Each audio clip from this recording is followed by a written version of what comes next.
Priyamvada Gopal claims that she is a Brahmin. She says that Brahmins are the whites of India.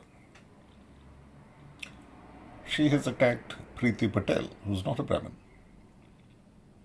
It follows that Priyamvada Gopal is guilty of racism because she is a white of India and she is attacking a non-white of Indian origin. This is rather strange. But is Preeti Patel really a black of India? No. Look at her skin. We would say, oh, gori hai. She's fair-skinned. And actually, to be honest with you, to my eyes, I'm South Indian, she's Caucasian, there were Caucasian people, they came into India, and there are black people who came into Europe and so forth. What do we care? She's a Patel. Patels are known to be good people, hardworking people. They stick to their beliefs, and Preeti Patel, fine, nothing wrong with her at all. And in fact, the very second Gujarati, I imagine that her mother tongue would be Gujarati, very second Gujarati MP at Westminster, he was a Zoroastrian, and he backed immigration control. First time it was implemented because he represented an East London constituency, and that's what the people were worried about. It was low-wage competition, admittedly from refugees, but of course, in those days, the world was much more open. This is 1905 and so forth. Now, it's rather odd that Priyamvada Gopal has a doctrine basically of inherited guilt for bad things. But what exactly did her daddy do? She says he was a diplomat, and she lists the places that he was posted. Now, without doing anything which would compromise national security or her own right to privacy, I must tell you that an Indian diplomat who was only posted into neighboring countries like Bhutan and Sri Lanka and so on, and then gets a posting in Vienna, which was for atomic energy. This guy is an R.A.W. man. He's intelligence. He is research and analysis wing. But you see, research and analysis wing helped Mrs. Gandhi implement fascism, totalitarian clampdown in India. And if Priyamvada is a Brahmin, so is Indira Gandhi. So is, and by the way, because, they're saying that if you're the daughter of somebody who may be a Brahmin Bandhu, he may himself have been that his parents or his grandparents were Brahmins. But if he's not following the role of the Brahmin, which is, to subsist on alms and to conduct religious ceremonies and to teach scripture, you're not Brahmin, you're Brahmin Bandhu. Everybody knows that. I mean, as courtesy, it's a different matter because, it's possible that when you get home from the office immediately or taking a ritual bath and then you're doing Sandhya Vandanam and doing all the rituals, it's possible. In fact, Radhakrishnan and at Oxford, apparently, certainly his admirers said, white admirers, they said that he was doing so. But it doesn't appear that this lady is connected to Sarvapali Gopal or to Radhakrishnan at all. She may be connected. Now, I have not researched it. I haven't made a phone call.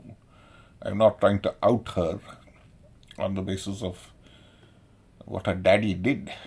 I'm not doing that. Or am I? But the fact is that, there is something very fake about her. She's her accent is strange. And, okay, she went to school in Vienna. Presumably, that's where the International Atomic Agency is. And, the fact is that you do need security guys there to keep an eye on our scientists and so forth. And, but in any case, it's a reward that you get. What was it a reward for? Ooh, R.A.W. This is under Mrs. Gandhi and Rajiv Gandhi. And was there also Bofors? Was there some cash being trafficked? We don't know. I don't know. But it's odd that she came back to, because essentially in those days, if you go to school in Vienna, then you quickly learn German, and they had very attractive scholarships, and you could do something quite useful if you wanted to. But otherwise, you really could aim higher. And the question is, if she had any brains at all, why didn't she go in for IFS? Because, in Vienna she must have picked up some German and so forth, and, if she wasn't utterly stupid, okay, you go to Delhi University, but why not you do that? And JNU, why not do you do that unless you're doing UPSC? There's no other reason. It's stupid to do so. So either she's a bloody cretin who failed UPSC, but there's some other wheels turning, aren't there? That daddy, what exactly was he doing? He doesn't seem to be an IFS officer. You don't get that type of posting if you're an IFS officer. You'll have to go to Gambia and Nicaragua or North Korea. You've got to take some C-class postings along the way. So this is an R.A.W. man, intelligence guy, I'm guessing. I mean, he may have been a stenographer, or I don't know, IFSB, I don't know. But and I don't look into these things because that's national security. It's a nasty thing to do. But her doctrine of inherited privilege and inherited guilt, and, there's something odd here, because certainly some strings have been pulled, something has happened to put her in this position of prominence whereby she can really harm working class people in this country. She can create these divisions and attract so much publicity. Either that or she's a freelance nutcase. What is the truth?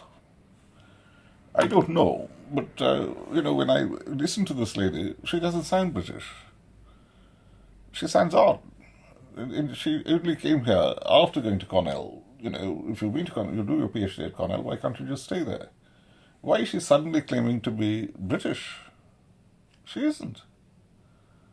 How did she turn into a person who can speak for British Asians? She doesn't sound like us. In any sense, I mean, her accent is shit from the educated Indian point of view. That's not how. It's not mellifluous. It doesn't have those grace notes that we expect from India. It's certainly not Cockney either. It's not the way we speak down here. It's South London, isn't it? What is it? So this is an imposture. This is a secret agent R.A.W. type tactic. Except it's not for the benefit of the Indian state, the research and analysis wing of India. But is it maybe for ISI? No, it isn't. The ISI wouldn't attack people with the name of Mirza and say they are the conquerors and they are the Brahmins of the fuck off, Ashraf. And this type of stupidity. No, Chinese. Yeah, that's possible. Because, of course, if you look at the places where her father was posted, Chinese be very, very smart. They could have. That might be the answer to this story. I'm speculating. But what is certain is that she is shit. And why are the people who play her up, why are they not working class at all? Unless they are. Actually, they probably are. Well, okay, Jeremy Corbyn is shit, and working class is also. Come on, yeah. The reason we're still working is because we're a bit shit. Anyway, the important thing about Priyamvada Gopal is she shows that you can be a professor at Oxford and be stupider and madder and crazier and more worthless and worse at English. English is in English literature. That's what she studied. She can be a turd. And that's a good thing, because what young people must realise, and everybody else must realise, is that if you're a professor of a shit subject, doesn't matter where, you're shit. So this is the this is the truly important message, which we must all understand.